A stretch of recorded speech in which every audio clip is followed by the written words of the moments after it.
Tak my sme vlastne toto studio a základ sme my dvaja, Tomáš a Aleš, Tomáš a som Aleš. Fungujeme v podstate, to je veľmi ťažko datovať, lebo s Tomášom sa stretli prvý deň, keď sme začali študovať na FASTU a vlastne viac menej fungujeme od nejakého 3. ročníka pod názvom Total Studio možno nejaké 4 roky, ani neviem. S nejakými prestávkami samozrejme, cestovateľskými a inými pracovnými a stážovými. Akú rolu hrá literatúra, teda aj časaky a knihy, a možno aj nejaké artdaily v nejakej vašej dennej rutíne, nejakého navrhovania alebo súťaže a tak ďalej? V podstate obrovskú, lebo akože sme asi od prvého ročníka dosť veľa informácií čerpali z časopisov hlavne, keďže knihy v 90. rokoch sa nevydávali tak akože frekventované, ako je tomu dneska. Takže veľa informácií bolo v časákoch a proste do dnešného dňa odoberáme kopec architektonických časakov, z ktorých vlastne akože veľa informácií čerpáme, samozrejme internet a veľké monografie k tomu patria tiež, ale na tie si vieme zarobiť až v posledných pár rokoch, takže tie si kupujeme až teraz. Samozrejme kroky z detailu a sú asi také základné nejaké piliere vlastne tej literatúry, ktorou pracujeme a rábame. Ale ten zásadný princíp asi je o tom, že architektúra je empirická vec a je to vec, disciplína, ktorá začala hrozne dávno, možno niekedy v praveku a stále sa niekam posúva, možno že veľmi pomaly a v podstate práca s referenciou je absolútne zásadná pre architektúru.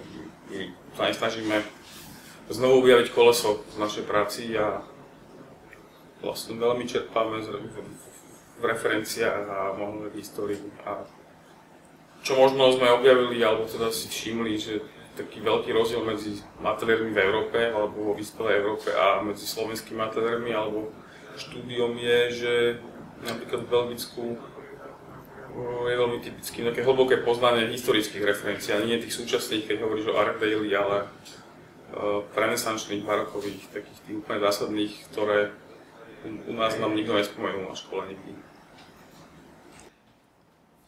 Vy ste robili niekoľko projektov pre SNG, teda ten pavilón, nestalú expozíciu a ešte niečo, a možno nie. Áno, knihkupectvo. Aký je to klient SNG, Národná galéria? Ja som hovoril viackrát, SNG je klient, ktorý není ten každodenný. Tá debata s klientom ako SNG je na úplne inej úrovni, že dá sa tam baviť o podstate architektúry a nie o tých bežných veciach, že kde dáme šatník a vecko a či ten sprcháč je dosť veľký. Že je to dosť taká fundamentálna debata a teda je to veľmi vzácny klient v tomto zmysle pre nás. S akými problémami musí zápasiť mladý ateliér na Slovensku? Po anglicky, že how to manage the work. Akože nikto z nás nie je manažer, v podstate každý z nás, keď študoval alebo si predstavoval, že čo tá architektúra bude, tak chcel hlavne navrhovať a stavať. Nikto z nás nechcel manažovať office a hantovať mladých zamestnancov a striehnúť na nich, či robia dobre a kontrolovať ich. Čiže to je to najväčšia prekážka, že v podstate nikto z nás nie je manažer a musíme sa to učiť ako keby zábehu a okrem toho, že musíme manažovať, tak musíme v podstate podnikať, čo je ako keby úplne ďalšia sféra tej práce, že v podstate získavať klientov, komunikovať s klientami, proste to celé je ako keby oveľa väčšia časť tej práce v ateliéri, oveľa väčšia ako to navrhovanie sa. Ale to súvisí asi s tou najväčšou prekážkou, s ktorou tu všetci zápasíme, a to je vlastne tá ekonómia slovenská, alebo proste kúpyschopnosť, hej, že mladí slovenskí architekti robíme za úplne iné honoráre ako naši zase zahraniční kolegovia častokrát, a to vlastne súvisí potom aj s tým manažmentom, že nedokážeme zaplatiť ľudí, tým pádom robíme dlho, robíme si všetko sami a tak ďalej, no a vlastne zároveň tá kúpyschopnosť Slovenska je aj možno taká základná vlastnosť v architektúry. Častokrát, keď sa bavíme o tom, čo je low budget tu a čo je low budget niekde v Nemecku alebo v Holandsku, tak to je proste úplne iný vesmír. Sledujete nejaké trendy alebo zaujímate sa aj o iné umenia ako je architektúra? Určite. Dosť sledujeme futbal s Tomášom. Preto sa voláme Total Studio.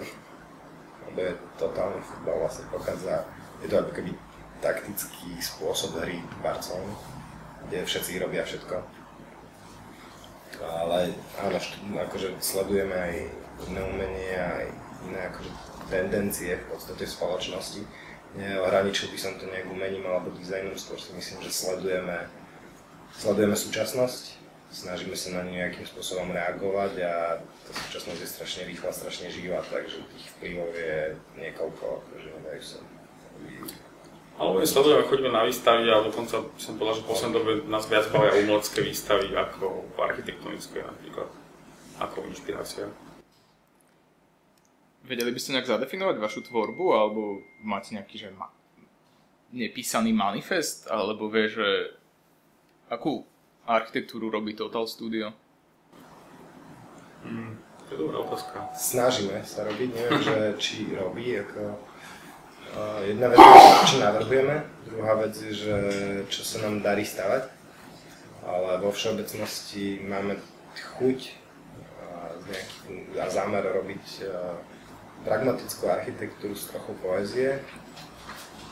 To je možno taký krátko napísaný manifest, ktorý bol chvíľku na stránke, neviem, či to ešte stále je, ale... Základnou ambíciou je vytvárať kultúru a možno, že reagovať na prostredie, v ktorom tvoríme alebo žijeme, čo je Slovensko a je veľmi heterogénne, tak my sme ho chceli takže homogenizovať trošku. V podstate úlohou architektov na Slovensku častokrát je proste zarovnať, vyčistiť takéto úplne akože jednoduché, lebo to stačí, no, lebo naše prostredie vnímame ako veľmi heterogénne. Presolované, prekyslané. Čo by ste odporúčili mladým architektom alebo študentom architektúry, na čo by sa mali zamerať ešte na tej škole, aby jednoducho nemali pocit, že spätne potom neskôr, že ten čas mohli lepšie využiť? Alebo čo by ste vy spravili iné takto spätne na škole? Ja by som určite každý semester spätne chodil na Erasmus niekde do zahraničia. Každý semester niekde inde. To, čo v našej dobe nebolo veľmi možné, v našej dobe sa veľmi ťažko prestupovalo na iné školy. Vtedy to bolo veľmi komplikované, bolo to dokonca drahé a tak ďalej. A ešte by som sa veľmi zamyslel, či ma architektúra naozaj baví, pretože architektúra je naozaj koníček. Nie je to job, s ktorým sa dajú zarobiť veľké peniaze, čiže čo najskôr by som sa fakt zamyslel, či mi to stojí za to, či ma to baví, lebo je to hrozne veľa práce. A tak.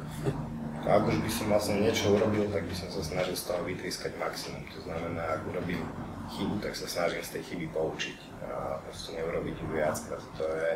Ale to platí vo všeobecnosti. Nezabudnúť učiť sa, vnímať proste veci okolo seba a stále sa zdokonalovať. A to je jedno, či to príde v 30, 40, 50, proste akože nepolaví. Máte tu chuť to robiť, to je proste zásadné.